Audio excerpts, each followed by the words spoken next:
Good afternoon, traders. Hopefully, everyone is having a good day today. Market indices mixed. We had the Nasdaq up, and we had the Dow and the S&P down a little bit.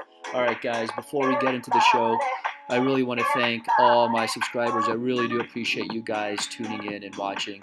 And if you're not a subscriber and you happen to be watching the show, go ahead and subscribe. I really do think you're going to get a lot of valuable information on my technical analysis. All right. With that said, let's go into the SPY. We do highlight that every day, and then we'll get right into the show. We'll get right into the three stocks that look extremely good going into tomorrow.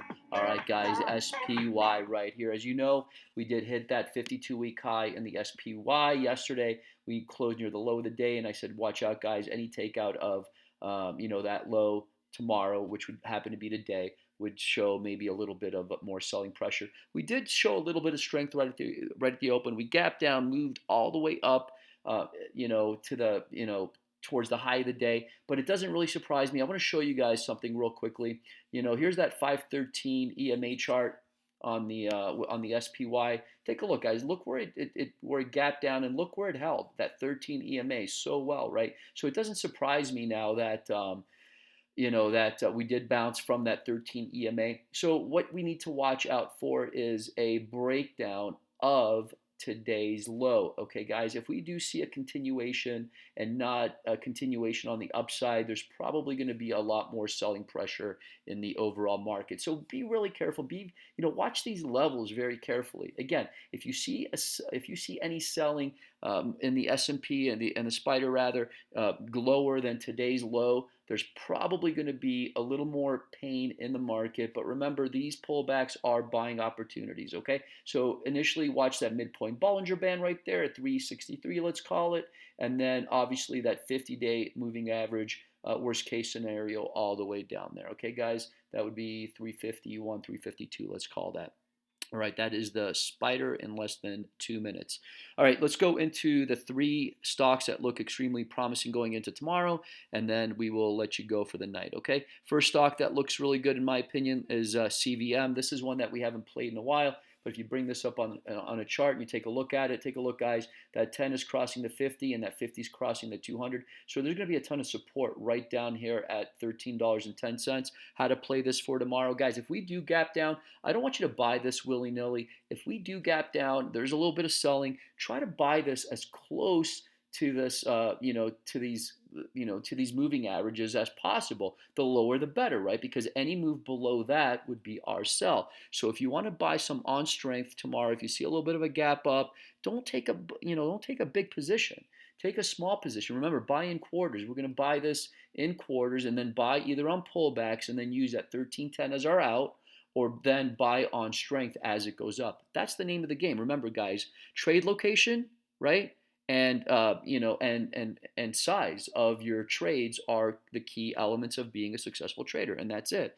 All right, next stock on the list that looks pretty good going into tomorrow is going to be ALT. This is one that I had mentioned in the past. Our risk reward situation here has improved. If you're not in the name, guys, we did kind of fail. I wish we would have closed above that 10 SMA to show a little bit of strength, but the 10 and the 50 is above the 200, so we're setting up really nicely. So for this tomorrow, again, any pullback or any down day in the market, try to buy this as closely to that 1166, which happens to be that 50-day moving average. So if you're thinking about adding and we have a down day tomorrow, try to buy as closely to that. Now, if you're in ALT and you're wondering when I should get out, guys, any move below this 200-day moving average, I really do think that we're going to be in more pain, for lack of a better words. I think this whole move would be wrong. So you have to target that 200-day moving average, which happens to be $11.40 as your stop price. Okay, guys, remember that. Let me bring this up again on that 513 EMA chart. If you take a look today, it did gap down all the way at that 13 EMA and then rallied all the way. It did fail at that 5 EMA, but the 5 is still above the 13, so it's still a good sign. We don't want this now to go below this price, below today's low, because that would signify that 5 EMA starting to kind of curl and possibly start crossing below that 13 EMA. And as you know, guys, when that 5 EMA is below that 13 EMA, that's a negative, negative sentiment in the short-term sentiment, but when the 5 is above the 13 is obviously a bullish indicator. Okay, guys, that is ALT. Lastly, the stock that I want to go over that looks promising going into tomorrow is a stock called SGBX. Played this in the past. I still like this chart, the setup. The 5 is above the 200. The 200 is above the 50. So I really don't like that setup. I need that 50 to get above that 200. But I think we're in that initial, or beginning part of that move where that 50 starts crossing that 200. So we are a little bit soon. So you may see a little bit of, some buyback, some buying on pullbacks here. But again, this could go all the way down to this midpoint Bollinger Band at 295 before you see any buyers stepping into the name.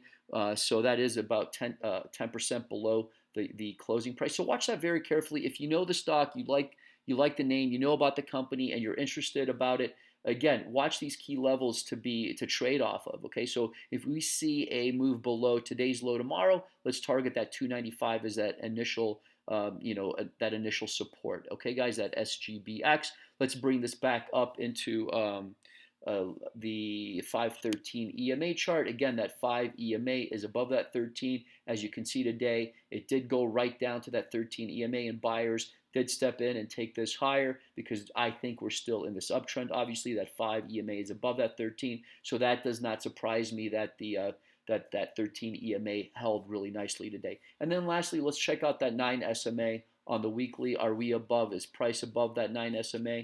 And yes, let me zoom in. Price is definitely above that 9 SMA. So again, we are in a bullish short-term indicator, right? We're heading up. Okay, guys.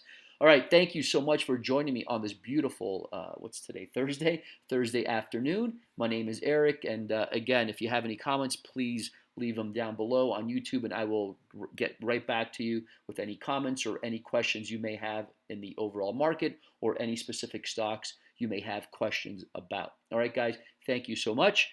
Remember to trade smart. Oh, one more thing. If you like the show and you're listening to the show, please go ahead and subscribe. I really do think you're going to get a lot of valuable information from my technical analysis. All right, everyone, have a great evening. We'll see you tomorrow after the close. And remember to trade smart and be safe.